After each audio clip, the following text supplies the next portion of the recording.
Good morning, ladies and gentlemen, boys and girls. Welcome to Chilltown Hoops. I'm your host, Jermaine. The youngsters call me OG. My friends call me J-Dub. Let's get to it. So, we got a lot going on, man. It's the end of the season. We got 4 games left. And, I haven't really seen you guys much lately. But I'm back in effect. And the thing that I want to talk about, I want to talk about this MVP race. I want to talk about how close it's been. I haven't seen an MVP race this close in a long, long time. And the guys who are involved in the MVP race with Giannis, Joel Embiid, Joker, DeMar DeRozan was there at one point. Devin Booker is now getting consideration. Jason Tatum is also now getting consideration. And I think it's fascinating that the guys who are in it have done what they've done. I think it's absolutely fascinating. So I look at what Joel Embiid has done, and I saw last season, he basically came back this year as a guy who wanted to avenge what happened last year. Because, we talking about a guy who missed. He was 30-11. His team was in first place. The problem was that he missed 3 weeks. And in the 3 weeks that he missed, almost a month that he missed, his team was still rolling, and that hampered him. That absolutely hampered him.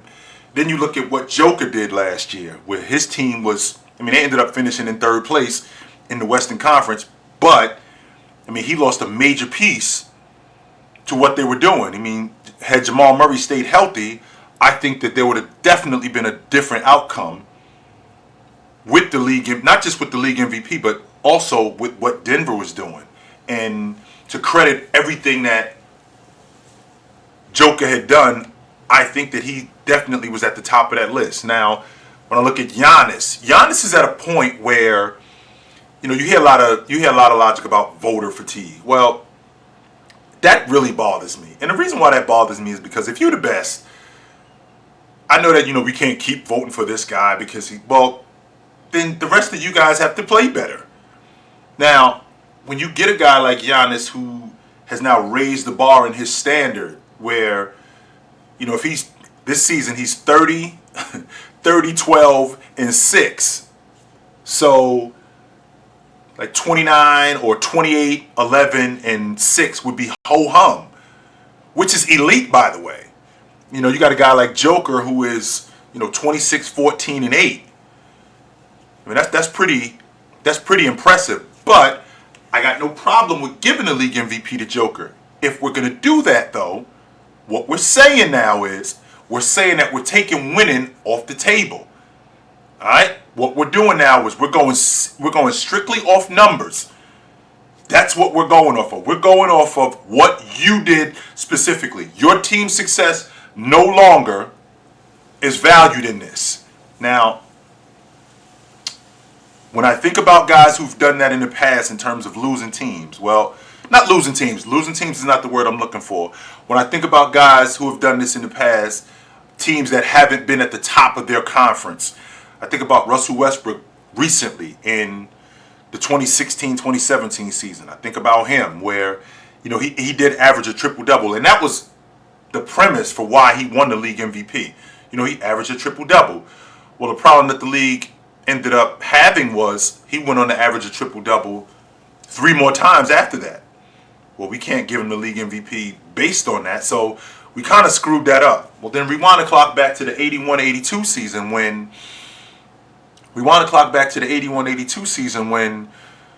Moses won the league MVP and his team tied for 4th place. Moses did go 31-15 that year. And, they were winning. They weren't winning as much. And then when you rewind the clock back 6, 7 more seasons after that, which was the 76 seasons after that, which was the 75-76 season, when Jabbar won the league MVP. But Jabbar had a similar season to what Joker is having now. Even though they didn't make the playoffs, he had a similar season to what they have now. Jabbar led the league in minutes. He led the league in minutes. He led the league in PER. He was 2nd in the league in scoring. He led the league in rebounding. He led the league in blocks. He led the league in offensive win shares. He led the league in defensive win shares. He led the league in overall win shares. He led the league in win shares per 48 minutes. He led the league in offensive plus minus, in defensive plus minus, in overall plus minus.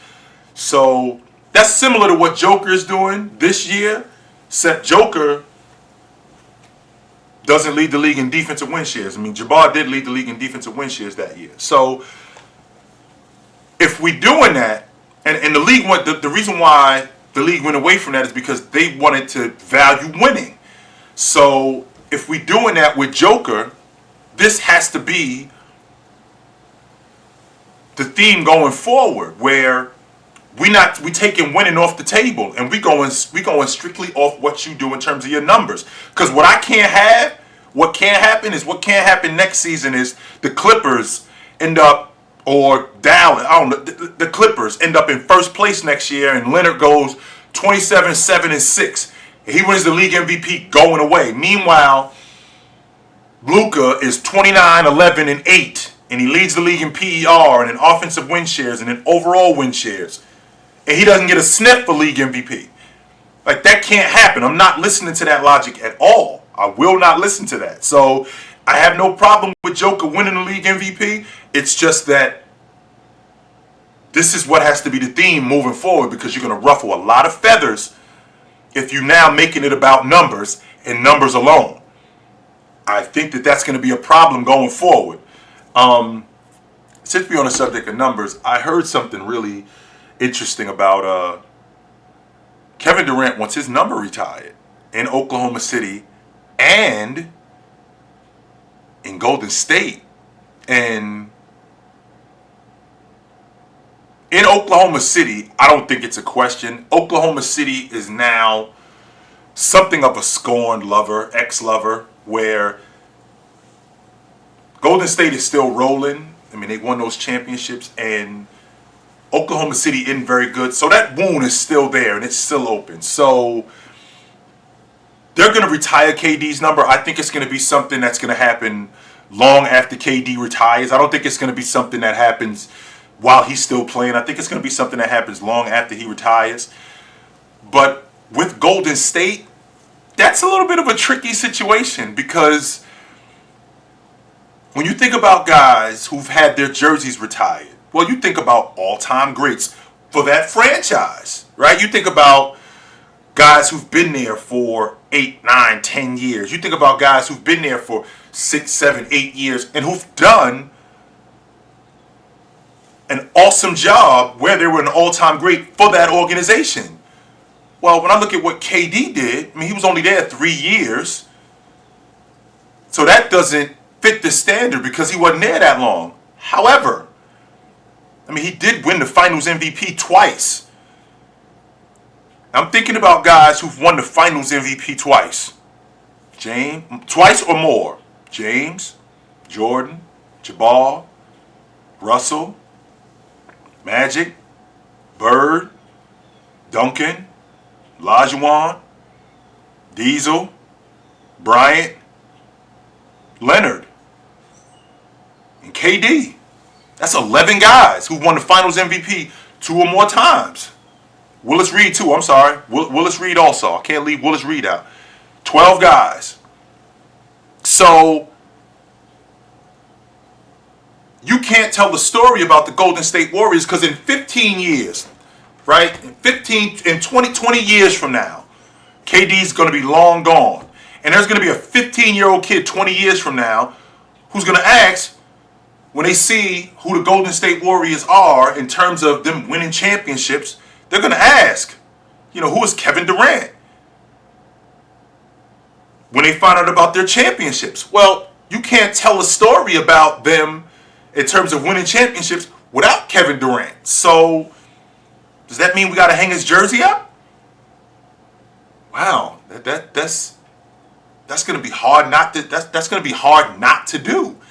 So the next question would be, do we hang up Kawhi Leonard's jersey?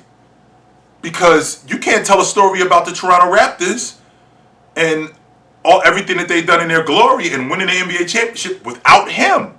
So when you're talking about retiring guys' jerseys, I mean, Shaq only played with the Miami Heat for 3.5 years, but them winning the NBA championship. You can't tell a story without him.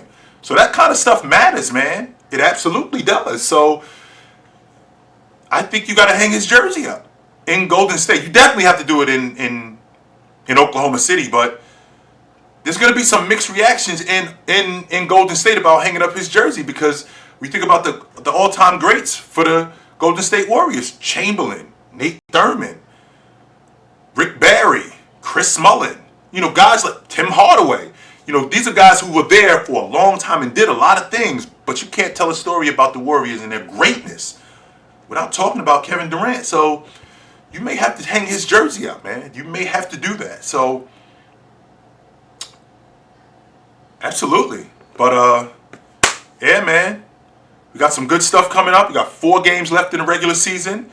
We got some awards that are going to be handed out really soon. So we're definitely going to talk about that in the future. But until then, take it light, but take it.